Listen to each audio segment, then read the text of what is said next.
కలిగిన మా ప్రభావ గతించిన పునరుద్ధాన దినం నుంచి పునరుద్ధాన దినం వరకు నీ సజీవ రెక్కలో మీరు మమ్మల్ని భద్రపరిచారు. అందుకంటే మీకు స్తోత్రాలు తండ్రి. ఈ యొక్క పునరుద్ధాన దినాన నీ సన్నిధిలో మమ్మల్ని అందరినీ కూడా చేర్చినందుకు ఇప్పటి వరకు కూడా తండ్రి నాయన పాటలు పాడి నీ నామాన్ని మహిమపరిచున్నాం. అదే రీతిగా ఈ సమయంలో నీ వాక్యాన్ని మేము ధ్యానించినట్టుగా తండ్రి మీరు సహాయం దయచేయండి. తండ్రి విత్తబడిచినటువంటి మాటలు ప్రతి ఒక్కరు హృదయాల్లో ఫలించడానికి సహాయం దయచేయండి. ఈ దాసునిగా మీరు నన్ను మరుగుపరిచి ఈ మాటలే నన్ను వసించలాగా తండ్రి మీరు సహాయం దయచేయండి. విత్తబడిన మాటలు ప్రతి ఒక్కరి జీవితాల్లో కూడా పనిచేయడానికి సహాయం దయచేయమని యేసుక్రీస్తు పరిశుద్ధమైన నామములో ప్రార్థన మనం అడిగి వేడుకొంచున్నాం తండ్రి. ఆమేన్. లాస్ట్ వీక్ మనం ఏం నేర్చుకున్నాం గుర్తుందా? ఎవరి గురించి నేర్చుకున్నాం? దేవునితో నడిచిన వ్యక్తుల జీవితాల గురించి చూసాం. దేవునితో నడిచినటువంటి వ్యక్తి ఎవరమ్మా? హానోకు. ఆయన ఎంతకాలం దేవునితో నడిచాడు? ఎంతకాలం? 300 years, 300 సంవత్సరాలు. అసలు యాక్చువల్గా ఆయన జీవించిన కాలం ఎంత అనుకున్నాం? 365 సంవత్సరాలు. 65 సంవత్సరాలప్పుడు ఆయన ఎవరిని కన్నాడు? మెతుషెలని కన్నాడు. మెతుషెల ఈ భూమి మీద ఎంతకాలం బ్రతికాడు? 969 years. ఈ భూమి మీద అత్యధిక కాలం బ్రతికిన వ్యక్తి ఎవరు? మెతుషెల. భూమి మీద అత్యధిక కాలం బ్రతకడానికి కారణం ఏంటి? ఈ భూమి మీద ఎక్కువ కాలం బ్రతికింది మెతుషెలని అంటున్నాం కదా. మరి మెతుషెలని ఈ భూమి మీద ఎక్కువ కాలం బ్రతకడానికి రీజన్ ఏంటి? దేవుని యాక్చువల్గా ఎప్పుడైతే మెతుషెల పుట్టాడో అప్పుడే దేవుని ప్రత్యక్షత హానోకుకి కలిగింది. అందుకే మెతుషెల అనే పేరుకి హిస్ డెత్ అంటే ఆయన మరణము అనేటువంటి అర్థం కూడా వస్తుంది ఆయన పేరుకి. అంటే ఆయన మరణము తర్వాతే జలప్రలయం వచ్చింది. జలప్రలయంతో ఈ భూమి అంతా కూడా సర్వనాశనం అయిపోయింది. నిజానికి మెతుషెలకి అంత దీర్ఘాయుష్ ఇవ్వడానికి కారణం ఏంటి అంటే వాళ్ళ తల్లిదండ్రులు అని చెప్పుకోవచ్చు. ఎందుకంటే తల్లిదండ్రులుగా మన ప్రవర్తన, మన భక్తి, మన జీవితం ఏదైతే ఉందో అది పిల్లల మీద కూడా ఏం చూపించవచ్చు? ప్రభావాన్ని చూపించవచ్చు. సో ఇంకా హానోకు జీవితాన్నే కాదు, మన ఫ్రైడేలో కూడా, మన స్త్రీల గుడిలో కూడా హానోకు భార్య గురించి కూడా కొన్ని విషయాలు చెప్పాను. ఇంతకీ హానోకు భార్య పేరేంటి? ఎంతమందికి తెలుసు? హానోకు భార్య పేరు ఎవరికి తెలియదు. అసలు భార్య ప్రస్తావన కూడా చెప్పబడలేదు. కాకపోతే మనం ఏం మెన్షన్ చేసుకున్నాం, మనం ఏం నేర్చుకున్నాం అంటే భార్య గురించి అంటే 300 సంవత్సరాల పాటు కుటుంబాన్ని చూసుకుంటూ, అంటే ఇవాళ మనకుండే పిల్లలు ఎంతమంది అంటే ఒకరు లేదా ఇద్దరు. అదే ఇంకా కొంచెం ముందుకెళ్తే 4, ఇంకా కొంచెం ముందుకెళ్తే 10 మంది, మహా అయితే 12 మంది, అంతకన్నా ఎక్కువ మందిని కనేవాళ్ళు కాదు. కానీ ఆ ముందు కాలంలో ఫస్ట్ జనరేషన్లో ఈ భూమి స్టార్టింగ్లో కదా వాళ్ళు ఎంతమందిని కనుంటారు? వాళ్ళు జీవించినంత కాలం ఎంత అంటే సుమారు ఒక్కొక్కరు 800-900 కాలం బ్రతికారు. ఎంతమంది పిల్లలు కానీ ఉంటారు వాళ్ళు?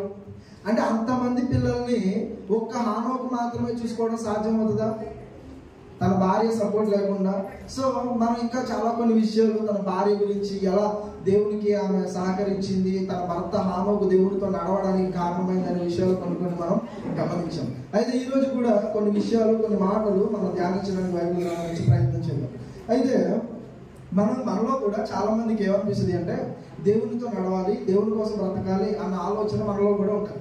ఎంతమందికి ఉంది ఈ ఆలోచన? అందరికీ ఉందా? కొంతమందికి ఉందా? దేవునితో నడవాలి, దేవుని కోసం బ్రతకాలి అనే ఆశ ఎంతమందికి ఉంది? పాటలు అయితే పాడేస్తామా? నీతో నేను నడవాలని, నీతో నేను ఉండాలని, ఇలా చాలా పాటలు, ఆశ, చిన్న ఆశ అని చెప్పి ఇలా ఎన్నో పాటలు మనం పాడుతూనే ఉంటాం. కానీ ఆ పాటల మీనింగ్ మనం ఎప్పుడైనా ఆలోచిస్తున్నామా? మనకైతే ఆలోచన ఉంది. ఏం ఆలోచన ఉంది మనకి? ఆయనతో నడవాలని, ఆయనతో ఉండాలి అని, ఆయన కోసం బ్రతకాలి అని. నిజంగా ఉందా? ఏదో పైన ఏదో పాట కాబట్టి పాడేస్తున్నారా? నిజంగానే ఉందా అందరికీ? కానీ చాలా మందిలో ఆయనతో నడవాలని ఉన్నా, ఆయన కోసం బ్రతకాలి అని ఉన్నా, ఆయన కోసం ఉండాలి అని ఉన్నా చాలా మంది అలా ఉండలేకపోతున్నారు, అలా నడవలేకపోతున్నారు. దానికి కారణం ఏమై ఉంటుంది? ఏమై ఉంటుంది? పోనీ నిజంగా మనం దేవుని కోసం బ్రతకాలా? దేవుని కోసం బ్రతకాలా అవసరం లేదా? ఎందుకంటే ఈ జీవితాన్ని మనకు అనుగ్రహించింది ఎవరు? దేవుడు. మరి దేవుడు ఈ జీవితాన్ని మనకు అనుగ్రహించి ఈ భూమి మీద ఆయనను మహిమపరిచే పిల్లలుగా మనం ఉండాలి అని, ఆయన కోసం మనం బ్రతకాలి అని దేవుడు మనలందరినీ కూడా కోరుకుంటున్నాడు. అలా కోరుకున్నటువంటి ఆ కోరిక న్యాయమైనది. ఇప్పుడు ఆ కోరికను నెరవేర్చేటువంటి పిల్లలుగా ఎంతమంది మనం ఉన్నాం? దేవుని కోరికను నెరవేర్చేటువంటి పిల్లలుగా మన ద్వారా, మన ప్రవర్తన ద్వారా, మన క్రియల ద్వారా, మన మాటల ద్వారా, మన జీవితం ద్వారా దేవుడు సంతోషపడతాడా, మహిమపరచబడతాడా అని ఒక్కసారి మనల్ని మనం ప్రశ్నించుకుంటే మనకు వచ్చే సమాధానం ఏంటి? చాలాసార్లు చేయాలి అన్న ఆలోచన ఉన్నా దాన్ని చేయలేని ఫెయిల్యూర్స్గా మనం మిగిలిపోతున్నాం. బైబిల్లో కొంతమంది వ్యక్తుల జీవితాలు కానీ మీరు చూడగలిగితే వాళ్ళ జీవితాలను ఒక్కసారి మనం కొంచెం ఆలోచన చేద్దాం, మాదిరిగా మనం తీసుకుందాం ఈరోజు. వాళ్ళు అంతగా దేవునితో, అంటే వాళ్ళ జీవితాలు నేను చూపిస్తాను ఈరోజు ఎవరు ఆ వ్యక్తులు ఏంటి అనేది. వాళ్ళ జీవితాలు ఎలా ఉంటాయంటే దేవుడు చెప్పిన మాట ప్రకారంగా వాళ్ళను వాళ్ళు బాధించుకోవడానికి, అసలు ఒక రకంగా చెప్పాలి అంటే ఎంత బాధను వాళ్ళు అనుభవించారో వాళ్ళ జీవితాలు చూస్తుంటే మనకి చాలా బాధ అనిపిస్తుంది. ఈ మెసేజ్ అంతా అయిపోయేలోపు మీకు ఏమనిపించాలంటే, ఒక మనిషిగా నాలాంటి ఒక మనిషి దేవుని మాట కోసం అంతగా దేవుని కోసం నలిగిపోతే, అంతగా దేవుని కోసం త్యాగం చేస్తే మరి నేనేం చేయగలుగుతున్నా అన్న ప్రశ్న మనందరికీ రావాలి. ఇంతకీ ఎవరా వ్యక్తులు, ఏంటి వారి జీవితాలు అని మనం ఆలోచన చేస్తే వాళ్ళు ఎవరో కాదు, ప్రవక్తల జీవితాలు నేను మీ ముందు పెట్టబోతున్నాను. ఇంతకీ ప్రవక్తలు అంటే ఎవరు? ప్రొఫెట్స్ అంటాం కదా ఇంగ్లీష్లో, ప్రొఫెట్స్, ప్రవక్తలు. హిందీలో అయితే భవిష్యవక్త, భవిష్యవక్త. ఇంతకీ ఎవరు వాళ్ళ పని ఏంటి?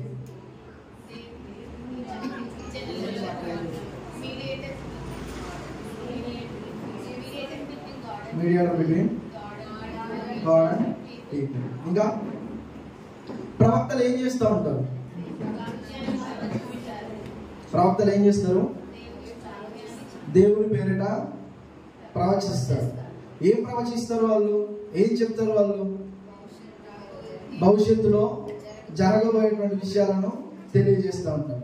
ఒకసారి మనం ప్రవక్తల జీవితాలను కనుక ఆలోచన చేయగలిగితే వారి జీవితాలను దేవుడు ఒక మాదిరిగా పెట్టాడు. ఇంతకీ ప్రవక్తల కాలం ఎప్పుడు అంటే రాజుల కాలము ప్రారంభమైనప్పుడు ప్రవక్తల కాలం కూడా ప్రారంభమైంది. గుర్తుపెట్టుకోండి బాగా. ఎప్పుడైతే ఈ రాజరికపు వ్యవస్థ ప్రారంభింపబడిందో అప్పుడు సమకాలికులుగా ఎవరు కూడా పనిచేసేవాళ్ళు? ప్రవక్తలు కూడా పనిచేసేవాళ్ళు, ప్రాఫిట్స్ కూడా. ఈ ప్రవక్తలు ఏం చేసేవాళ్ళు అంటే దేవుడు ఏదైతే చెప్పాడో ఆ చెప్పిన మాటలు విని ఆ విన్న మాటలను అయితే రాజుకు చెప్పేవాళ్ళు లేదా ప్రజలకు చెప్పేవాళ్ళు. ఇంకా రాజుకు చెప్పాలా ప్రజలకు చెప్పాలా అన్నది ఎవరు డిసైడ్ చేస్తారు? ఎవరైతే ఆయన వాక్కునిచ్చాడో, ఎవరైతే సమాచారం ఇచ్చాడో ఆయనే చెప్తారు. ఎవరైనా దేవుడు. ఇప్పుడు దేవుడు నువ్వు రాజు దగ్గరికి వెళ్ళి నువ్వు చచ్చిపోతావు అని చెప్పు అంటే వీళ్ళు ఏం చేయాలి? ఆయన రాజు కదా, రాజు దగ్గరికి వెళ్ళి నువ్వు పోతావు అని చెప్తే ఆయన ఏమంటాడు? నువ్వు చచ్చిపోతావు, అర్ధాంతరంగా నువ్వు 15 రోజుల్లో చచ్చిపోతావు అని ఒక రాజు దగ్గరికి వెళ్ళి ఒక ప్రవక్త చెప్పాడా లేదా? అలా చెప్పమన్నది ఎవరు? దేవుడు.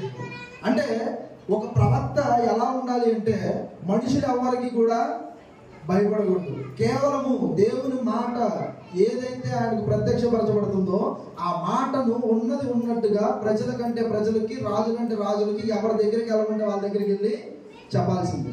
ఆ తర్వాత ఏదైనా జరగదు, ఆయన మాట మాత్రం వెళ్ళి అక్కడ చెప్పాలి. ఇలా ప్రవక్తల జీవితాలు ఉండేవి. ఇంకా ప్రవక్తల జీవితాలని ఎలా చూపించాడంటే ఆనాడు ఉన్నటువంటి తరానికి, లేదా ఇశ్రాయేలీయులుగా లేదా యూదులుగా. ఇశ్రాయేలీలు యూదులు ఒకళ్ళ వేరువేరా? ఇశ్రాయేలీలు యూదులు ఒకళ్ళ వేరువేరా? ఇశ్రాయేలీల్లో యూదులు ఉన్నారా? ఇశ్రాయేలీల గోత్రాలు ఎన్ని? 12 గోత్రాలు, 12 గోత్రాలు. ఈ 12 గోత్రాలు ఎలా డివైడ్ అయ్యారు? 10 గోత్రాలు ఇశ్రాయేలీలుగా డివైడ్ అయ్యారు. ఇందులో నుంచే 2 గోత్రాలు బెన్యామీను, యూదా 2 డివైడ్ అయ్యి యూదులుగా వాళ్ళు మారారు. ఇప్పుడు వీరు రాజ్యము అనేది డివైడ్ అయిపోయినటువంటి తర్వాత దేవుడు ఇశ్రాయేలీలకి ప్రవక్తలను పంపించాడు, తర్వాత యూదులకు కూడా దేవుడు ప్రవక్తల్ని పంపించాడు. వారు ఏదైతే దుష్కార్యాలు, చెడ్డ పనులు చేస్తున్నారో దానిని బట్టి దేవుడు వారిని ప్రవక్తల ద్వారా ఎప్పటికప్పుడు హెచ్చరిస్తూనే ఉన్నాడు. అయితే ఇలా హెచ్చరించేటువంటి ఈ క్రమంలో దేవుడు కొన్ని ఆలోచనలు చేశాడు, కొన్ని ఏర్పాట్లు చేశాడు. ఆ ఏర్పాట్లు ఏంటి అంటే, ప్రజలు చేస్తున్నటువంటి ఈ అతిక్రమాలు ఏవైతే ఉన్నాయో, ఈ చట్ట పనులు ఏవైతే ఉన్నాయో వాళ్ళకి తెలియజేయడానికి ప్రవక్తల్ని వాడుకుని, ప్రవక్తల ద్వారా మొదట ఇది యెహోవా సెలవిచ్చినటువంటి మాట, ఇది యెహోవా వాక్కు అని దేవుని పేరట ప్రజలందరికీ కూడా దేవుని పేరట వాళ్ళు చెప్పారు. అలా చెప్తున్నప్పుడు చాలా మంది దేవుని మాటను విన్నారా? వినలా. చాలా మంది నిర్లక్ష్యం చేశారు. అలా నిర్లక్ష్యం చేయడానికి బట్టి దేవుడు ఏం చేశాడంటే రెండో పద్ధతిని ప్రారంభించాడు. ఏంటి ఆ పద్ధతి అంటే, ఏం చేయాలంటే ఆ ప్రజలకు అర్థమయ్యేలాగా ఏదైనా సరే ఒక పనిని మీరు చేయండి, అలా చేయడం ద్వారా వాళ్ళకి అర్థమవుతుంది అని కొన్ని క్రియలు, కొన్ని పనులు ఆ ప్రవక్తలతో చేయించాడు. ఇది రెండో పద్ధతి. అలా చేయించినా కూడా కొంతమందికి అర్థం కాల, వింత పనులన్నీ చేయించేవాడు. ఆ పనులు కూడా అర్థం కాకపోయేసరికి చివరికి ఈ ప్రవక్తలే నలిగిపోయేవారు. వాళ్ళే ఒక సూచనగా మారి, ఒక ఎగ్జాంపుల్గా మారి ప్రజలందరిలో తిరుగుతూ ఉండేవారు. ఇప్పుడు దేవుని మాటను విననటువంటి ప్రజలకు వాళ్ళు చేస్తున్నటువంటి పాపాలను వాళ్ళ కళ్ళకు కట్టినట్టుగా చూపించడానికి, వాళ్ళకి అర్థం చేయించడానికి దేవుడు ఈ మెథడ్స్ యూజ్ చేశాడు. ఫర్ ఎగ్జాంపుల్ మీకు అర్థం కావడానికి, ఒక టీచర్ ఉన్నారనుకోండి స్కూల్లో. టీచర్ కెమిస్ట్రీ కానీ ఫిజిక్స్ కానీ ఇలా వీళ్ళకి ఏంటంటే ల్యాబ్స్ జరుగుతాయి. ఎందుకు ల్యాబ్స్ జరుగుతాయి? ల్యాబ్ ఎందుకు ఉంటుంది వాళ్ళకి? ఇప్పుడు థియరిటికల్గా నువ్వు ఎంత వాళ్ళకి ఎక్స్ప్లెయిన్ చేసినా, ఎంత చెప్పినా వాళ్ళకి కొంతవరకు అర్థం చేసుకుంటారేమో. అదే ప్రాక్టికల్గా చేసి చూపిస్తే వాళ్ళకి అర్థమైతే అర్థం కదా, బాగా అర్థమవుతుంది. వాళ్ళు విన్నదానికంటే చూసిన దాన్ని ఎక్కువగా వాళ్ళు ఏం చేస్తారు, మైండ్లో పెట్టుకుంటారు. సో దేవుడు కూడా ఏం చేశాడు అంటే, నా మాటలు కేవలం వినిపించడం మాత్రమే కాదు కానీ నా ప్రవక్తల ద్వారా నా బాధ ఏంటో, నా ఆవేదన ఏంటో ఈ సమాజానికి అర్థం కావాలి అని దేవుడు కొంతమంది ప్రవక్తలు నిలబెట్టి వాళ్ళ ద్వారా కొన్ని సూచనలు ఇచ్చాడు. ఇంతకీ ఆయన ఇచ్చినటువంటి ఆ సూచనలు ఏంటి అనేది మనం యెహెజ్కేలు గ్రంథం నుంచి మొదట మనం గమనిద్దాం. యెహెజ్కేలు గ్రంథం 4వ అధ్యాయం 1వ వచనం. యెహెజ్కేలు గ్రంథం. నరపుత్రుడా, పెంకు ఒకటి తీసుకొని వచ్చి నీ ముందర ఉంచుకుని యెరూషలేము పట్టణం యొక్క రూపాన్ని తీసుకో, దాని మీద రాయి. అది ముట్టడి వేయబడినట్టు దాని ఎదుట బురుజులను కట్టినట్టును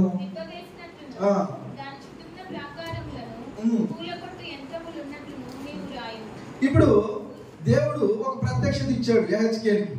ఏం చేయమన్నాడు? తొందరగా చెప్పాను. ఏం చేయమన్నాడు? ఈరోజు చాలా తొందరగా వదిలేస్తాను, ఓకేనా? కొంచెం తొందరగా కోఆపరేట్ చేయండి. పెంకు ఒకటి తీసుకుని దాని మీద యెరూషలేము యొక్క మ్యాప్ గీయాలి, ఓకేనా? దాని ప్రాకారం, దాని పట్టణం అంతా కూడా గీయాలి. గీసిన తర్వాత ఏం చేయాలి? అది ముట్టడి వేసినట్టుగా చేయాలి. అదంతా కూడా పడగొడుతున్నట్లుగా కూడా ఆ చిత్రంలో నువ్వేం చేయాలి? చూపించాలి. ఇప్పుడు ఇది ఎందుకు చెప్పాడు యెహెజ్కేలుకి? అది జరగబోతుంది కనుక ఆల్రెడీ ప్రవక్తల ద్వారా దేవుడు మాట్లాడాడు, చెప్పాడు.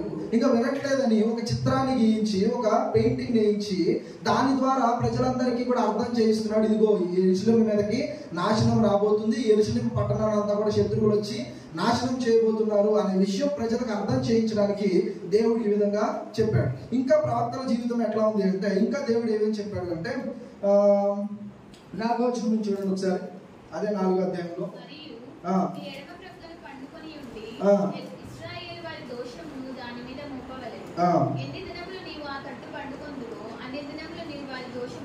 ఇప్పుడు దేవుడు యెహెజ్కేలుతో మాట్లాడుతూ ఏం చెప్తున్నాడు? యెహెజ్కేలు ఏం చేయమని చెప్తున్నాడు? ముందైతే ఒక పెంకు తీసుకుని యెరూషలేము పట్టణానికి అని చెప్పాడు. అది ముట్టడి వేసినట్టుగా నాశనం అయిపోతుందని వాళ్ళకి అర్థం చేయించడానికి చెప్పమన్నాడు. రెండవదిగా ఆయన ఏం చెప్తున్నాడు? ఏం చేయాలి? ఎలా పడుకోవాలి? ఎడం వైపుకి తిరిగి పడుకోవాలి. పడుకుని ఎంతకాలం పడుకోవాలి? వాళ్ళు చేసిన దోషాలను బట్టి వాళ్ళు ఒక్కొక్క సంవత్సరం చొప్పున ఒక్కొక్క దినంగా 390 దినాలు అలా పడుకోవాలని చెప్తాడు. అంటే మనం నిద్రలో పడుకునేటప్పుడు ఒకవైపుకే తిరిగి పడుకోవడం సాధ్యమవుద్దా? మనం నిద్రలో పడుకున్నప్పుడు ఎలా పడుకున్నామో కూడా మనకు తెలుస్తుందా? బాగా నిద్రలోకి వెళ్ళిపోతే పడుకునేటప్పుడు మనకు తెలుస్తుందేమో, నిద్రలోకి వెళ్ళబోయే ముందు. కానీ డీప్ స్లీప్లోకి వెళ్ళిపోయిన తర్వాత మనం ఏ పొజిషన్లో పడుకున్నామో, ఎలా పడుకున్నామో తెలియదు. ఇప్పుడు చిన్నపిల్లలు ఉన్నారంటే ఇక ఆడి తిరిగితే మంచం చుట్టూ రౌండ్ లాగా వేస్తారు వాళ్ళు. అంటే మనం పడుకునేటప్పుడు కొంతమందికి అలవాటు కూడా ఉంటుంది. మనం పడుకున్న తర్వాత పొద్దున్న లేచి తిరిగేసరికి, లేచి చూసేసరికి ఇదేంటి నేను ఇటు ఉన్నాను అని అనుకునే వాళ్ళు కూడా ఉన్నారు. ఇప్పుడు ఈ ప్రవక్త ఏంటి అంటే 390 దినాల పాటు అతను ఏం చేయాలి, ఎలా ఉండాలి, ఎటు పడుకోవాలి, ఎడం వైపుకే పడుకోవాలి. అది ఇశ్రాయేలీయుల దోషాలను బట్టి. మళ్ళీ కింద అంటాడు యూదులు చేసినటువంటి పాపాన్ని బట్టి నువ్వు 40 రోజులు కుడి పక్కకు పడుకోవాలని చెప్తాడు. ఇప్పుడు మీరు అర్థం చేసుకోండి, పడుకునే దగ్గర కూడా ప్రవక్తకి ఫ్రీడమ్ లేదా, స్వేచ్ఛ లేదా? మనిషి పడుకునే దగ్గర కొంచెమన్నా సరే ప్రశాంతతను కోరుకుంటాడు. కనీసం పడుకునే దగ్గర కూడా, ప్రశాంతంగా పడుకునే దగ్గర కూడా దేవుడు వచ్చి వాళ్ళు పడుకోవద్దు అంటున్నాడంటే ఎంతగా వాళ్ళు నలిగిపోతున్నారో మీరు ఆలోచించేయండి. ఇప్పుడు ఎక్కువసేపు మనం ఒక సైడ్ పడుకున్నాం అనుకో, ఒక్కోసారి మనం పొద్దున్న లేచి అబ్బా చెయ్యండి తిమ్మిరెక్కింది, ఈ చెయ్యండి పని చేయట్లా అలా అనుకుంటాం. మనం ఎందుకు అనుకుంటాం? ఎక్కువ చెయ్యి ఇలా పెట్టి పడుకున్నా, చెయ్యి ఎక్కువ ఇలాగ ప్రెస్ అయినా మనం ఏమనుకుంటాం, చెయ్యంతా కూడా బాగా నలిగిపోయింది, పెయిన్ వస్తుంది, తిమ్మిరెక్కింది అనుకుంటాం. మరి అలాంటిది 390 దినాల పాటు కదలకుండా అదే పొజిషన్లో ఆయన పడుకుంటున్నాడంటే ఎంత పట్టుదల ఉండాలి ఆయనకి? అంటే ఎందుకు ఆయన చేస్తున్నాడు అట్లా? ఎడం పక్కకు పడుకోవడం ఏంటి కొన్ని దినాలు, కుడి పక్కన పడుకోవడం ఏంటి? ఎందుకు చేస్తున్నాడు అంటే ఇది ఎవరు చెప్పిన మాట? దేవుడు చెప్పిన మాట. దేవుడు చెప్పాడు కాబట్టి ఆయన ఎలా పడుకోమంటే నేను అలా పడుకుంటానని చెప్తున్నాడు. అంటే ఎంత త్యాగం ఉండాలి, ఎంత డెడికేషన్ ఉండాలి. దేవుడి మాట చెప్పాడని నేను చేయాలి. ఇంకా ఎంత దారుణంగా ఉంటుందంటే యాక్చువల్ జీవితం కిందకి వెళ్ళేసరికి నువ్వు ఆఖరికి నీళ్లు తాగేటప్పుడు కూడా నేను ఎంత పని చెప్తానో అంతే తాగంటాడు. అది కూడా కొంచెమే నీళ్లు. తినేటప్పుడు కూడా నువ్వు ఏం తినాలో కూడా చెప్తాడు. ఇంకా దారుణమైన మాట ఒకటి ఉంటుంది చూడండి, అక్కడ కింద ఏం చెప్తాడో తెలుసా? దారుణంగా ఉంటుంది అన్నమాట. మనం వినటానికే చాలా దారుణంగా ఉంటుంది. ఎక్కడుందన్నమాట?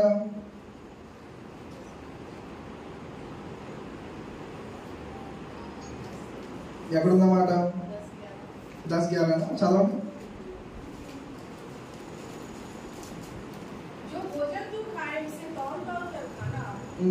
प्रतिदिन 20-20 शेकेल पर खाया करना और उसे समय समय पर खाना, पानी भी तुम माप कर पिया करना, నీళ్లు కొలప్రకారంగా తాగాలి. अर्थात प्रतिदिन नीम का छठवां अंश पीना और उसके समय समय पर पीना. 12 वचन. अपना भोजन जौ की रोटियों के समान बनाकर खाया करना और उसको मनुष्य की विष्ठा की कंठों पर उनके देखते बनाया करना. అర్థమైందండి? ఎలా తినమని చెప్పాడో తెలుసా? మనుషుల అసలు ఎవడన్నా అసలు వినడానికే ఎంత దారుణంగా ఉంది. అది వినడానికే ఎంత దారుణంగా ఉంది మనకు అది. అలాంటిది దేవుడు ఏం చెప్తున్నాడు అంటే నువ్వు రొట్టెలు చేసుకుని తినేటప్పుడు మనుషులు మలాన్ని కాల్చుకుని తినమంటున్నాడు. తర్వాత ప్రవక్త అంటాడు, అయ్యా చిన్నప్పటి నుంచి కూడా నేను పవిత్రంగా బ్రతికాను, అసలు నిషిద్ధమైన మాంసాన్ని కూడా నేను తినలేదు. ఒకవేళ నేను ఇలా చేస్తే నీ నామానికి అవమానం కలుగుతుంది కదా, చేయడానికి కూడా సిద్ధమే కానీ నీ నామానికి అవమానం కదా అని చెప్పినప్పుడు దానికి బదులుగా ఆయన ఏం నిర్ణయిస్తాడు తెలుసా? గోమలాన్ని నిర్ణయిస్తాడు ఆయన. ఓకేనా? అంటే ఎంత దారుణంగా ప్రవక్త జీవితం ఉందో మీరు చూడండి, ఎంత దారుణంగా ఉందో చూడండి. నీళ్లు తాగే విషయంలో స్వేచ్ఛ లేదు, పడుకునే విషయంలో స్వేచ్ఛ లేదు, తినే విషయంలో స్వేచ్ఛ లేదు, ఆయన చేసేటువంటి విషయంలో స్వేచ్ఛ లేదు. ఇప్పుడు దేవుడు ఇంత కఠినుడా? ఒక మనిషిని ఇంత చిత్రవద చేయడానికి, ఇంత హింసించడానికి దేవుడు ఏమన్నా కఠినుడా? ఇంతకీ దేవుడు ఏం చెప్పాలనుకుంటున్నాడు? దేవుడు ఏం చెప్పాలనుకుంటున్నాడు? ఇవన్నీ చదివినప్పుడు మనకేమనిపిస్తుంది అంటే దేవుడు ఏంటి ఇలాంటివన్నీ చేపిస్తున్నాడు అతనితో? నిజంగా ఎంత దారుణం అది, ఎంత అన్యాయం అది. మనిషి అన్నవాడు అలాంటి పనులు చేస్తాడా అని అనిపిస్తుంది మనకి. కానీ నిజానికి ఆ ప్రవక్త ఎవరైతే ఉన్నారో ఆయన రాబోతున్నటువంటి ఇశ్రాయేలీయులందరికీ కూడా సూచనగా ఉన్నాడండి ఆయన. తర్వాత మీరు చరిత్ర చదువుకోండి, ఎప్పుడైతే నెబుకద్నెజర్ రాజు ఆ యూదా ప్రజలకు, ఇశ్రాయేల్ ప్రజల మీద దాడి చేశాడో అప్పుడు వారందరి పరిస్థితి ఎట్లా అయిపోయింది అంటే పక్షులు వేసేటువంటి ఆ మలానికి వాటన్నింటిని కూడా తిని వాళ్ళు బ్రతికారు. మనుషులు పీక్కుని తినేటువంటి పరిస్థితి ఎంత దారుణంగా ఉంది అంటే బబులోను రాజు మొత్తం అందరినీ కూడా పట్టుకుని పోయినప్పుడు అల్లాడిపోయారు ఇశ్రాయేల్ ప్రజలందరూ, యూదులందరూ కూడా. అంత దారుణమైనటువంటి పరిస్థితిలోకి మీరు అందరూ వెళ్ళబోతున్నారు, మీకు అంతటి దారుణమైనటువంటి పరిస్థితి రాబోతుంది, ఇదిగో మీకు సూచనగా ఈయన ఉన్నాడు అని వాళ్ళందరికీ కూడా చూపించడానికి యాజకేలు వాళ్ళకి సూచనగా ముందుగా పెట్టాడు. ఇంకా కొంచెం మనం ముందుకు వెళ్ళగలిగితే 5వ అధ్యాయం మీరు చూడండి. 5వ అధ్యాయంలో ఇంకా కొన్ని సూచనలు చెప్తున్నాడు. ఏం చెప్తున్నాడు? 5వ అధ్యాయంలో వెంట్రుకల గురించి మాట్లాడుతూ ఉంటాడు. వెంట్రుకలు ఇంకా అలాగే గడ్డాన్ని కట్ చేసి దాన్ని కూడా కొన్ని భాగాలు చేయమంటాడు. ఏమేం చేయాలంటే దాన్ని కొన్ని తీసి కత్తితో ఖండించడానికి, అగ్నిలో వేయడానికి, కొన్ని ఏమో గాలికి ఎగరేయడానికి, అవన్నీ కూడా చేయమంటాడు. ఎందుకు చేయమంటున్నాడు? అది కూడా ఒక సూచనగానే దేవుడు చెప్పాడు. ఇంకా 12వ అధ్యాయానికి రండి ఒకసారి. 12వ అధ్యాయం 1వ వచనం చదవండి. మరియు యెహోవాకు నాకు ప్రత్యక్షమై ఇలాగ సెలవిచ్చాను,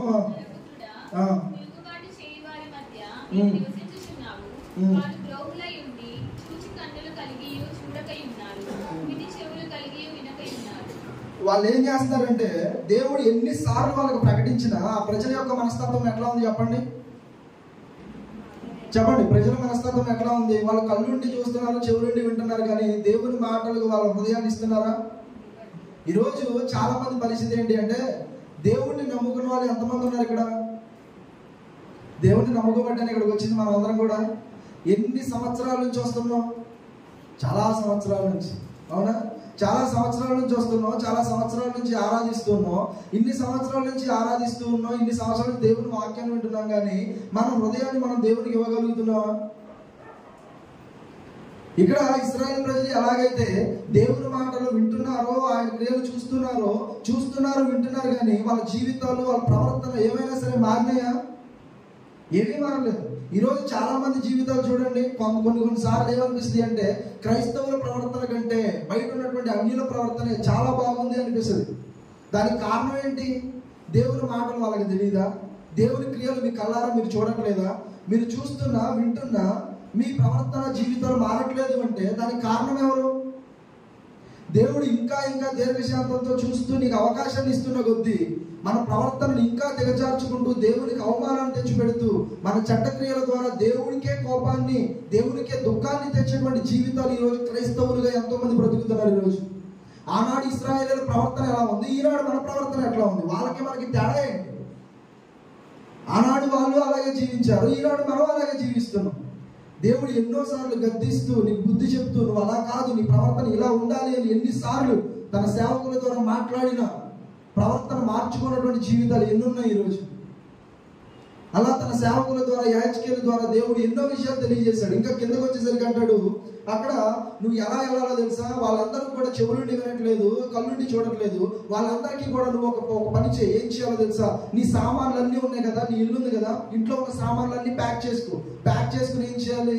పగటి వేళ అందరూ చూస్తుండగా వాటన్నింటినీ కూడా సదురుకుని వేరే దేశానికి, వేరే ఊరికి ప్రయాణమే వెళ్తున్నట్టు నువ్వు వాటిని ప్రయాణమే వెళ్ళిపో. ఎందుకు చెప్తున్నాడు ఆ మాట? వేరే ఊరికి, వేరే దేశానికి వెళ్ళిపోతున్నట్టు, ప్రయాణమే వెళ్ళిపోతున్నట్టు నీ ఇంట్లో ఉన్న సామాన్లన్నీ కూడా తీసుకుని వెళ్ళిపో అని దేవుడు ఎందుకు చెప్తున్నాడు? యాజకులకి ఎందుకు చెప్తున్నాడు అంటే, ఆయన పగటి వేళ అందరూ చూస్తూ ఉండగా తన సామాన్లన్నీ సదురుకుని వెళ్ళిపోతూ ఉంటే పక్కన ఉన్న వాళ్ళు వచ్చి అడగరా? ఇప్పుడు మీరే ఉన్నారు, ఏదైనా ఊరెళ్తున్నారు అనుకో, మంచిగా 1-2 బ్యాగులు కాదు 10-15 బ్యాగులు మొత్తం సదిరేశారు అనుకుందాం. ఇంట్లో ఉన్న వస్తువులన్నీ బయట పెట్టేశారు అనుకుందాం. పక్కన ఉన్న వాళ్ళు వచ్చి అడగరా? మన వాళ్ళని ఏమడుగుతారు? వచ్చి ఎక్కడికి వెళ్తున్నారు? ఏంటి ఇల్లు ఖాళీ చేసేస్తున్నారా? ఏమైంది మీకు? ఏ ఊరు వెళ్తున్నారు? ఏమైంది అని అడగరా?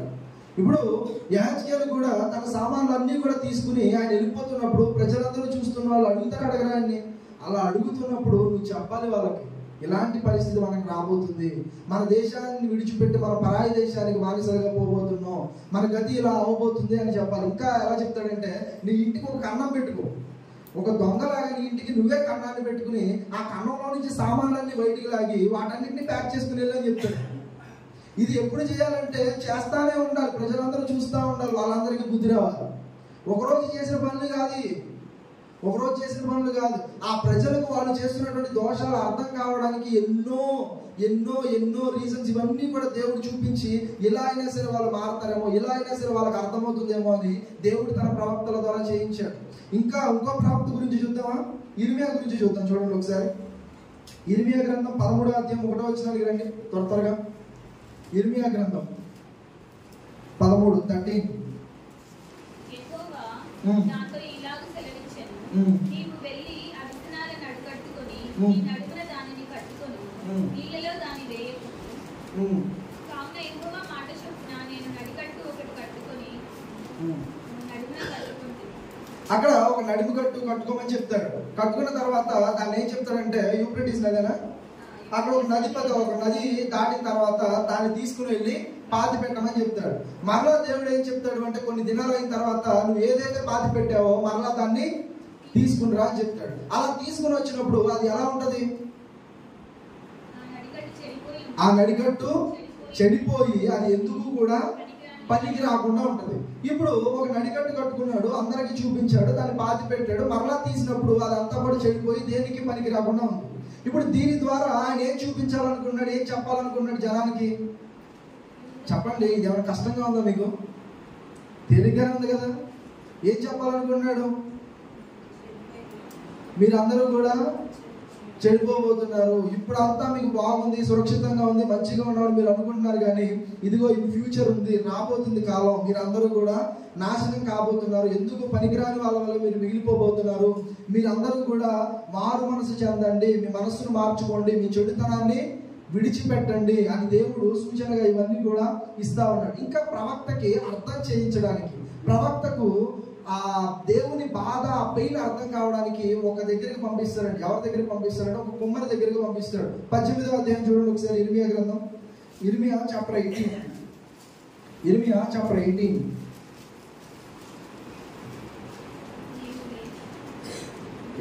స్టార్టింగ్ నుంచి. ఇదిగో ఇర్మియాతో దేవుడు ఇలా మాట్లాడుతున్నాడు. ఏమంటాడంటే ఇదిగో నువ్వు లేచి కుమ్మరి ఇంటికి వెళ్ళు, అక్కడ నా మాటలు నీకు తెలియజేస్తాను. నేను నీకు కుమ్మరి ఇంటికి వెళ్ళగా వాడు తన సార మీద పని చేస్తా ఉన్నాడు. విరిగిపోగా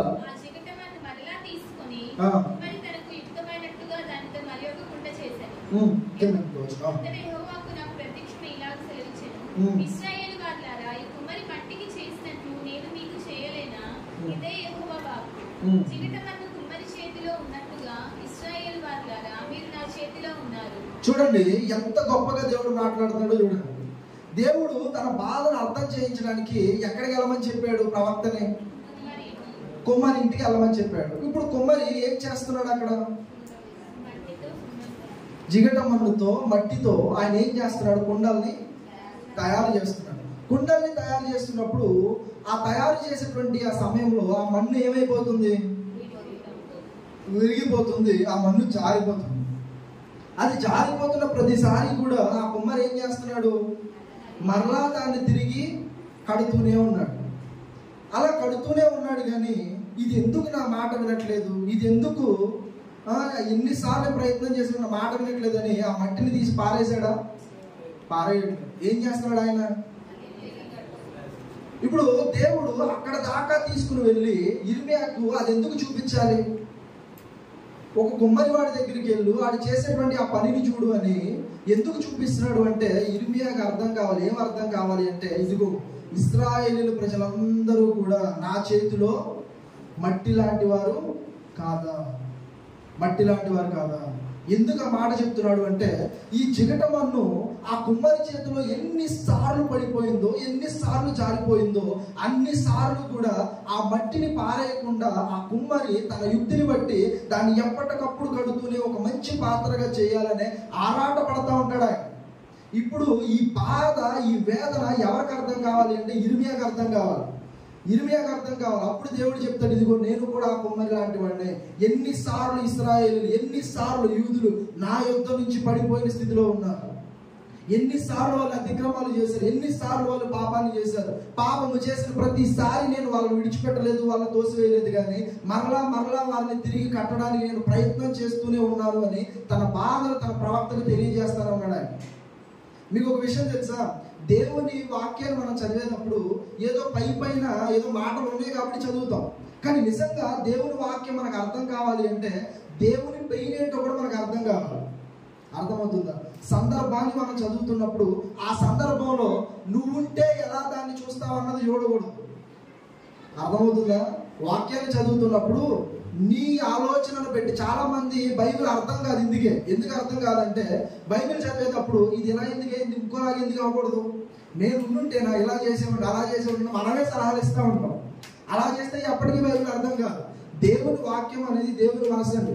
దేవుని హృదయ ఆవేదన ఏంటో, ఆయన ఏ విధంగా రాశాడో, ఆయన హృదయపు లోతుల్లోనికి వెళ్ళి దేవుని వాక్యాన్ని మనం చదివినప్పుడు అదంతా కూడా మీ కళ్ళకు కట్టినట్టుగా కనబడుతుంది. ఇప్పుడు దేవుడు కూడా ఏం చెప్పాడంటే ఆ వేదన బాధ అర్థం కావడానికి చెప్పాడు. మీకు ఇంకా అర్థం కావడం ఒక ఎగ్జాంపుల్ చెప్తాను. ఇప్పుడు ఒక మామిడి పండు ఏదైనా ఒక ఫ్రూట్ నేను తీసుకుని వచ్చి అక్కడ పెట్టాను. అది ఎలా ఉంది అని మిమ్మల్ని అడిగాను. మిమ్మల్ని అడిగినప్పుడు మీరు ఏం చెప్తారు? ఒక మామిడి పండు తీసుకుని వచ్చి అక్కడ పెట్టానండి, మీ ముందు పెట్టాను. పెట్టినప్పుడు మీరు ఏం చెప్తారు దాని గురించి? చూసిన వాళ్ళు దాని కలర్ చెప్తారు, తిన్నవాళ్ళు అంతేనా? చూసిన వాడు అది ఎల్లోగా ఉందా గ్రీన్గా ఉందా దాని కలరే చెప్తాడు, కానీ తిన్నవాడు ఏం చెప్తాడు? ఇప్పుడు దేవుడి విషయంలో కూడా అంతే. దేవుడిని బయట నుంచి చూసిన వాడు ఒకలాగా చూస్తాడు, ఆయన హృదయపు లోతులలోనికి వెళ్ళి ఆయన వాక్యపు రుచిని ఎరిగిన వాడు ఒకలాగా చూస్తాడు. ఇప్పుడు దేవుడు తన ప్రవక్తలకి చూపించాలనుకోవట్లేదు, తన బాధను అర్థం చేయించాలనుకుంటున్నాడు. నిజంగా దేవుని వేదన, ఆయన బాధ లేదా ఆయన ప్రేమ నీకు అర్థమైతేనే సమాజంలో నువ్వు అనేవాడు బలంగా నిలబడగలవు. ఈరోజు చాలా మందికి దేవుని ప్రేమ అర్థం కాకనే దేవుడు నీ నుంచి ఏం కోరుకుంటున్నాడో, ఎలా ఉండాలని నిన్ను కోరుకుంటున్నాడో అది అర్థం కాకనే పైన చూస్తూనే నీ జీవితాలు గడిపేస్తారు చాలా మంది. కానీ నిజంగా దేవుణ్ణి దగ్గరగా చూస్తే, ఆయనతో నడవడం ప్రారంభిస్తే, ఆయనతో సహవాసం ప్రారంభిస్తే, నిజంగా ఆయన బాధను నువ్వు అర్థం చేసుకోగలిగితే, నిన్ను ఎలా ఉండాలని దేవుడు కోరుకుంటున్నాడో నీకు అర్థమైతే ఖచ్చితంగా నీ జీవితం మారింది. నీ జీవితం మారడమే కాదు కానీ అనేకులకు నీ జీవితం ఒక మాదిరిగా కూడా ఉంటుంది. అలా దేవుడు ఉండాలని మనల్ని కోరుకుంటున్నాడు. కానీ ఎంతవరకు కూడా మనం ఏం చేస్తున్నామంటే ఏదో ఫార్మాలిటీగా వెళ్తున్నాం వస్తున్నాం. దేవుడు తెలియదంటే తెలుసు మనకి. ఎంతవరకు తెలుసు? దూరం నుంచి చూస్తూ ఉంటాం, అంతవరకే తెలుసు మనకి. దగ్గర నుంచి ఆయనతో సహవాసం చేసేటువంటి అనుభవం మాత్రం మనకి ఎప్పటికీ లేదు. ఇప్పుడు ఇర్మియాని ఏం చేస్తున్నాడంటే, ఇదిగో ఎన్నోసార్లు పడిపోయిన స్థితిలో వాళ్ళు ఉన్నారు. ఇప్పుడు ఇశ్రాయేలు ప్రజలే కాదు, మనం పడిపోయిన స్థితిలో లేవా? ఉన్నావా లేదా? ఇశ్రాయేలు పడిపోయింది. ఎన్నిసార్లు మనం పడిపోయాం? ఎన్నిసార్లు మనం దేవుని దగ్గర నుంచి జారిపోయాం? ఎన్నిసార్లు మాటల విషయంలో జారిపోయిన వాళ్ళుగా ఉన్నాం? అనకూడని మాటలు మన వాళ్ళనే అని ఎన్నిసార్లు మన వాళ్ళని బాధించాం? చేయకూడని పనులు ఎన్ని మనం చేసాం? ఇది దేవునికి ఇష్టం లేని పని అని తెలిసినా కూడా మనం చేసిన పనులు ఎన్ని లేవు? మన ప్రవర్తన ద్వారా దేవునికి అవమానం తెచ్చినటువంటి పనులు ఎన్ని లేవు? ఈరోజు ఒక రకంగా కాదు, దేవుని దగ్గర నుంచి జారిపోయినటువంటి పరిస్థితుల్లో ఒక మాట ద్వారా, ప్రవర్తన ద్వారా, క్రియల ద్వారా ఎన్నోసార్లు తెలిసి దేవుని చేతిలో నుంచి జారిపోయిన వాళ్ళు ఎంతమంది ఉన్నారు ఈరోజు? ఎంతో మంది. అన్నిసార్లు నీ జీవితాన్ని దేవుని చేతిలో పెట్టకుండా ఒక కుమ్మరి చేతిలోని మట్టి ఏ విధంగా జారిపోతుందో అన్నిసార్లు నువ్వు జారిపోతూ ఉంటే, అన్నిసార్లు నువ్వు దేవునికి బాధను మిగులుస్తూ ఉంటే, మరలా దేవుడు ఏం చేస్తున్నాడో తెలుసా? నిన్ను తిరిగి కట్టాలని ప్రయత్నం చేస్తున్నాడా? ఎందుకు పనికిరాని ఎదవ అని చెప్పి పారేయాలనుకుంటున్నాడా? ఒకవేళ దేవుడు నువ్వు ఎందుకు పనికిరావని ఒక్కసారే అనుకుంటే నీ జీవితం ఇలా అయిపోతుందంతే. ఈ భూమి మీద లేకుండానే పోతావు. నువ్వు తాగుతావని తెలిసినా, నువ్వు తిరిగిపోతావని తెలిసినా, నువ్వు బూతులు మాట్లాడతావని తెలిసినా, నీ ప్రవర్తన ఎదుటి వాళ్ళకి బాధ కలిగిస్తుందని తెలిసినా, నీ జీవితం ఇలా ఉంది అని తెలిసినా, దేవుడు ఇంకా నిన్ను బ్రతకనిస్తున్నాడు అంటే దానికి కారణం జారిపోతున్న నిన్ను మరలా తిరిగి లేవనెత్తాలి, మరలా నిన్ను తిరిగి కట్టాలి. దేవుని ఆలోచన ఏంటి అంటే పడిపోయిన స్థితిలో నిన్ను నిలవబెట్టాలి, ఒక ఘనమైన పాత్రగా ఆయన ఇంటిలో నిన్ను వాడుకునేలాగా చేయాలి. ఎంతమంది ఉండండి దేవుని ఇంటిలో ఒక ఘనమైన పాత్ర, ఒక మంచి పాత్రగా నేను వాడబడాలి అని ఎంతమందికి ఉంది? నిరపరాధుల రక్తాన్ని ఆ స్థలంలో వాళ్ళందరూ కూడా నింపుతున్నారంట. అంటే ఎంత అన్యాయమో చూడండి. తప్పు చేయని నిరపరాధులను కూడా వాళ్ళు వదిలిపెట్టకుండా వాళ్ళందరినీ కూడా వాళ్ళు హత్యలు చేస్తూ ఉంటారు. ఇంకా 5వ వచనం చూడండి. నేను విధింపనిదియు సెలవీయనిదియు నా మనసుకు తోచనీయుదునైనా ఆచారమును, అంటే దేవుడు చెప్పని ఆచారాలన్నీ కూడా వీళ్ళు ఏం చేస్తారు? ఈరోజు క్రైస్తవులు కూడా ఆచారాలు పెట్టిందే పేరు. నిజమే, అవునా కదా? ఒప్పుకోరా? క్రైస్తవులు ఆచారాలు పెట్టింది పేరు కదా. మనం ఇదివరకు ఏ బ్యాక్గ్రౌండ్ నుంచి వచ్చామో అదే బ్యాక్గ్రౌండ్ కొనసాగిస్తూనే ఉంటాం. మనం దాంట్లో సిగ్గుపడాల్సింది ఏమీ లేదు. ఇప్పుడు కొంచెం మారుతుంది, కానీ చాలా వరకు ఏంటి అంటే అదే బ్యాక్గ్రౌండ్ విషయాలు కొనసాగిస్తూ ఉన్నాం. ఇప్పుడు ఇశ్రాయేల్ ఏం చేస్తారంటే చుట్టూ ఉన్నటువంటి ప్రజలు ఏదైతే చేస్తూ ఉన్నారో అవన్నీ చూస్తూ వీళ్ళు చేస్తూ ఉన్నారు. ఇప్పుడు దేవుడు ఏమడుగుతున్నాడంటే, నేను ఏది ఆజ్ఞాపించలేదో, నేను ఏది చేయొద్దు అన్నానో అవన్నీ కూడా మీ మనసుకు ఇష్టం వచ్చినట్లు మీరెందుకు చేస్తారని అడుగుతున్నాడు. ఇంకా ఏం చేస్తారంట వాళ్ళు? తమ కుమారుల్ని దహన బలులుగా కాల్చడానికి బయలునకు బలిపీఠాలు, బయలు అనేటువంటి ఒక దేవతకు, ఒక దేవుడికి వాళ్ళు బలిపీఠాలు కట్టారంట. దేన్ని బలిగా ఇవ్వడానికి చెప్పాలి? దేన్ని బలిగా ఇవ్వడానికి? ఒక గొర్రె పిల్లనా, మేక పిల్లనా? దేన్ని బలిగా ఇవ్వడానికి? అంటే ఎంత దారుణమైన స్టేజ్ లోకి వెళ్ళిపోయారో చూడండి ఇశ్రాయేలు. వాళ్ళ గర్భాన పుట్టినటువంటి వాళ్ళ పిల్లలనే తీసుకుని వెళ్ళి బలిగా అర్పించేస్తారంట వాళ్ళు. ఎంత దారుణం అండి వాళ్ళు చేసే పనులు, ఎంత దారుణం. తమ గర్భాన పుట్టినటువంటి పిల్లల మీద ప్రేమ పెంచుకోవాల్సింది పోయి వాళ్ళందరినీ కూడా బయలుకి వాళ్ళు ఏం చేస్తున్నారు? బలిగా అర్పించేసి వాళ్ళని హత్య చేస్తున్నారు. చేతులారా చంటి బిడ్డలను చంపాలన్న దుర్మార్గపు స్థితిలోనికి ఇశ్రాయేలీయులు, యూదులు వెళ్ళిపోయారండి. ఇలాంటి స్టేజ్ లో ఉన్నప్పుడు దేవుడు ప్రతిసారి కూడా ఏం చేస్తున్నాడు అంటే తన ప్రవక్తల ద్వారా వారిని గద్దిస్తూనే ఉన్నాడు. రాబోతున్నటువంటి తీర్పుల గురించి వాళ్ళకి ప్రకటిస్తూనే ఉన్నాడు. ఇంకా ఇంకొక ప్రవక్త గురించి చూసి మనం ముగించేసుకుంది. ఎవరా ప్రవక్త అంటే హోషియా. హోషియా ప్రవక్త గురించి తెలుసా అండి? 1వ అధ్యాయం 2వ వచనం చదవండి. ఎక్కువ డీటెయిల్గా వెళ్ళదు కానీ జస్ట్ ప్రవక్తలు ఎలా వాళ్ళ ఆవేదన, వాళ్ళు ఏ విధంగా వాళ్ళు జీవించారనేది ఒకసారి మనం చూస్తున్నాం అంతే.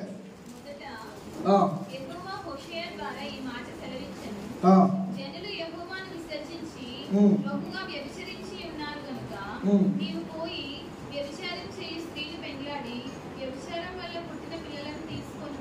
ఇప్పుడు హోషేయాకి దేవుడు ఒక మాటను సెలవిచ్చాడు. ఏం చెప్పాడు తెలుసా? ఏమన్నాడు హోషేయాకి? నువ్వు వెళ్ళి ఒక వ్యభిచారిని పెళ్లి చేసుకో. తెలిసి ఎవరైనా సరే ఒక వ్యభిచారంలో ఉన్నటువంటి స్త్రీని పెళ్లి చేసుకుంటారండి? పెళ్లి చేసుకోరు కదా. నువ్వు కేవలం పెళ్లి చేసుకుని వదిలేయడం కాదు, నువ్వేం చేయాలో తెలుసా? ఆమెతో నువ్వేం చేయాలి? సంసారం చేయాలి. ఆమెతో నువ్వేం చేయాలంటే పిల్లల్ని కూడా కనాలి. పిల్లల్ని కనడం కాదు కానీ ఆ పిల్లలకి పేర్లు కూడా అర్థం వచ్చేలాగా చెప్తాడు అక్కడ. పేర్లు కూడా ఒక ప్రవక్త అయి ఉండి, దేవుని సేవకుడై ఉండి ఒక వ్యభిచారిని చేసుకోవాల్సినంత దుస్థితి ఆయనకి ఎందుకు వచ్చింది? ఎందుకు వచ్చింది? ప్రవక్త కదా, ఆయన యథార్థంగా ఉండాలి కదా, పవిత్రంగా ఉండాలి కదా. మరి అలాంటి వాడు వ్యభిచారంలో ఉన్నటువంటి స్త్రీని ఎందుకు చేసుకున్నాడు? ఎవరు చేసుకోమన్నారు? దేవుడే చేసుకోమన్నాడు. ఇప్పుడు అతనికి మనసు లేదా? అతనికి తన ఫ్యామిలీ మీద, తన యొక్క భార్య మీద తనకంటూ ఆలోచనలు ఉండవా?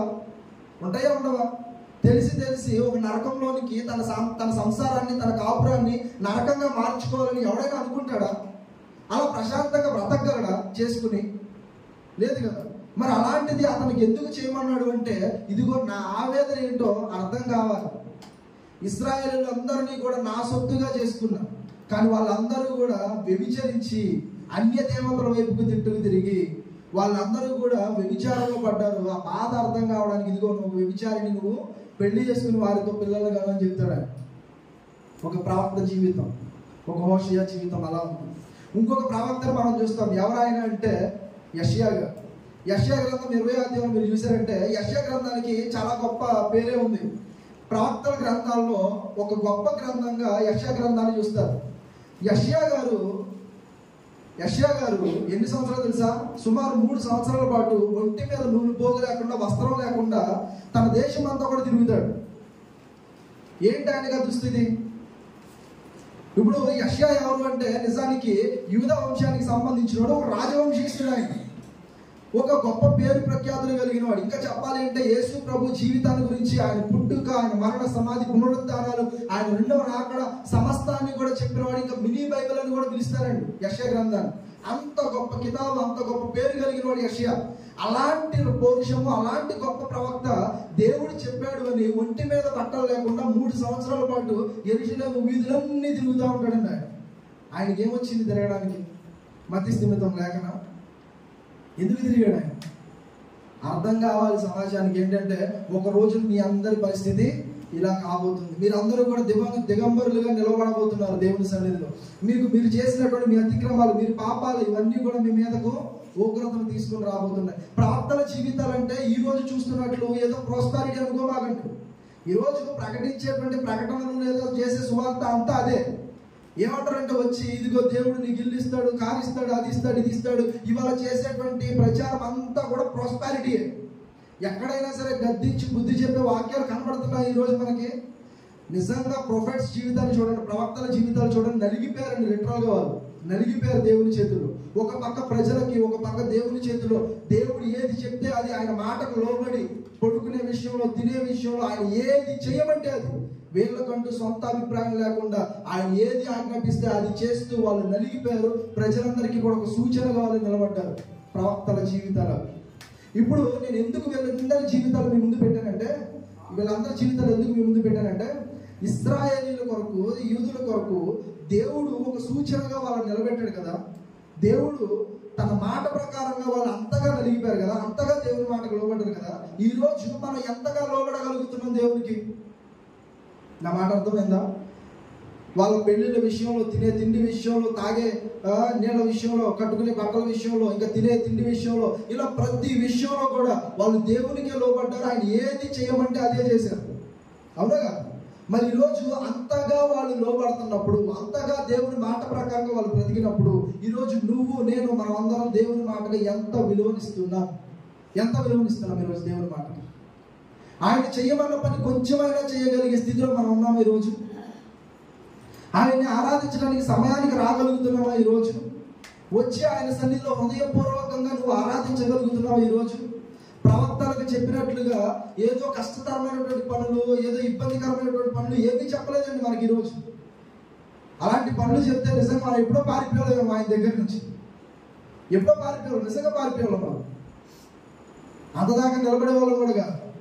కానీ నిజంగా దేవుని ఆవేదన ఏంటో, తన ప్రజల పట్ల దేవుడు పడుతున్న బాధ ఏంటో ఆ ప్రవక్తలు అర్థం చేసుకున్నారు కాబట్టి వాళ్ళ జీవితాలను కూడా వాళ్ళు లెక్క చేయకుండా ప్రజల కొరకు, దేవుని కొరకు దానపోసారండి వాళ్ళు. ఈరోజు నిజంగా వాళ్ళని చూస్తున్నప్పుడు కొంచెమైనా మనకి ఇన్స్పిరేషన్ దొరకట్లేదా? కొంచెమైనా దేవుని కొరకు బ్రతకాలి, ఆయన చిత్తాన్ని ఈ లోకంలో నెరవేర్చాలి, నశించిపోతున్నటువంటి కొంతమందికైనా దేవుని ప్రేమను చాటాలి అన్నటువంటి ఆ ఆరాటం మనలో రావట్లేదా? ఒకసారి ఆలోచించండి. ఈ లోకంలో పేరు కోసం పట్టుదలతో ఎన్నో సాధించే వాళ్ళు ఉన్నారు, లేరా? ఉన్నారా లేరా? ఎన్నెన్నో సాధిస్తూ, ఎన్నెన్నో ఈరోజు అది చేయాలి, ఇది చేయాలి అని ఎన్నో చేస్తూ ఉన్నారు పేర్ల కోసం. ఇప్పుడు కొంతమంది ఏం చేస్తారు పేరు కోసం? కొంతమంది కొన్ని విచిత్రమైన విన్యాసాలు కూడా చేస్తూ ఉంటారు. కత్తులు గొంతులో దించుకుంటారు, తెలుసా మీకు? కత్తిని నిలబెట్టి గొంతులో దించుకుని ఇక్కడ దాకా తెప్పిస్తున్నారు కత్తిని. దేనికోసం? పేరు కోసం. కొంతమంది చూస్తే జలపాతాల మీద అది ప్రమాదం అని తెలిసిన ఏ సపోర్ట్ లేకుండా తాడు మీద అలా నడుచుకుంటూ వెళ్ళిపోతారు, తెలుసా మీకు? తాడు మీద నడుచుకుంటూ వెళ్ళిపోతారు, అంత బ్యాలెన్స్ నడుచుకుంటూ వెళ్ళిపోతారు. ఎందుకు అంటే మనిషి ఏమనుకుంటాడంటే, పట్టుదలతో నేను ఏదనుకుంటే అది సాధించగలను అని మనిషి సాధిస్తున్నాడా లేదా? ఎవరెస్ట్ను కూడా ఎక్కేయాలి, అంతరిక్షం కూడా వెళ్ళిపోవాలి, ఇలా మనిషి ఎన్నెన్నో చేస్తూ ఉన్నాడు. కానీ ఎప్పుడైనా సరే దేవుని మాట ప్రకారంగా నేను జీవించాలి, నా జీవితాన్ని మార్చుకోవాలి, నేను పట్టుదలగా ఉండాలి, నా ఆత్మీయమైన జీవితంలో నేను పడిపోకూడదు, ఎప్పుడు కూడా నేను నిలబడాలి అని ఎందుకు అనుకోవట్లేదు మనం? బాగా స్పీడ్ అయిపోయారా? అర్థమవుతుందా? సరే, ఎందుకు అనుకోవట్లేదు మనం? నిజానికి దేవుణ్ణి మనం ఆనుకున్నప్పుడు అది ఎంత కష్టమైనా చేయడానికి ముందుకు వస్తామండి మనం. ఉదాహరణకి మీరు ఈ స్టోరీ వినే ఉంటారు. ఒక పెద్ద జలపాతం దగ్గర ఒక అతను ఈ చివరి నుంచి ఆ చివరికి తాడు కట్టుకుని నడుస్తున్నాడు. నడుస్తున్నప్పుడు అది చూడడానికి వచ్చిన జనాలందరికీ ఆయన ఒక సవాల్ విసిరాడు.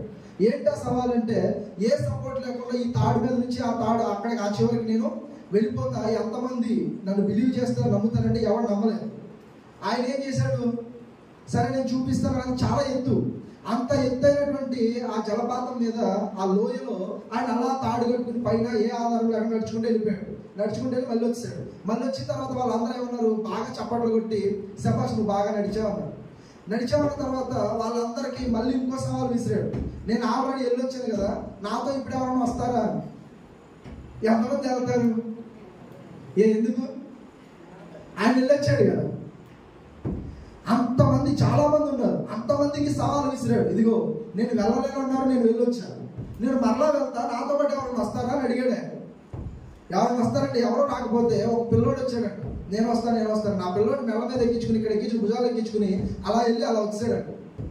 వెళ్ళి రాగానే అందరికి ఆశ్చర్యం, ఏంటిది, మనం ఇంత వయసు వచ్చి ఇంత పెద్దోళమై ఉండి మనకి ధైర్యం సరిపోలేదు వెళ్ళడానికి, ఈ పిల్లవాడు ఎలా వెళ్ళాడు అని ఆ పిల్లవాడు అందరూ అడిగితే అతను ఎవరో కాదు, ఆ నడిచిన వ్యక్తి మా తండ్రి అని చెప్పాడు. అంటే ఎంత నమ్మకమో చూడండి ఆయనకి. అది ప్రమాదమా లోయ ఏంటి అన్న సంగతి ఆయనకి తెలియదు. ఏం తెలుసు అంటే నా తండ్రి నాతో ఉన్నాడు, ఆయన నన్ను క్షేమంగా తీసుకెళ్ళి క్షేమంగా నన్ను తీసుకుని వస్తాడు. ఈరోజు నిజంగా అంత నమ్మకం మనకి ఉందా అండి దేవుని మీద? నిజంగా ఒకసారి యేసుప్రభు జీవితాన్ని చూడండి.